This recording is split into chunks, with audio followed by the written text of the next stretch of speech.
বানাবো ভাজা পুলি। তাহলে দেরি না করে শুরু করা যাক। প্রথমে একখান পাত্রে পরিমাণ মতো নারকেল কুড়া দিয়া, স্বাদ মতো নলেন গুড় দিয়া ভালো করে নেড়ে হাফ কাপ গুঁড়া দুধ দিয়া পুর বাড়াইয়া ঠান্ডা করতে হইব।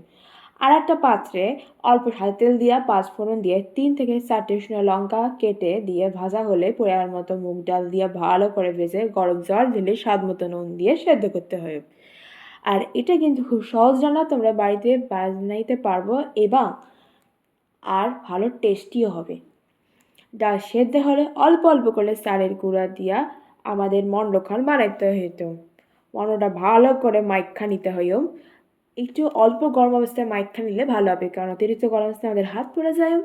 তারপরে মাইখা নিয়ে লেচির মতো কাটতে হইও। এবার লেচিগুলা বাটির আকারে করে ভিতরে পুর ভরে পুলি বানাতে হয়।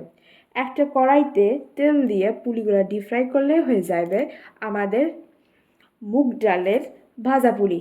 তাহলে দেরি না করে চটপট বানিয়ে না, ভালো লাগে like share subscribe. Bye bye.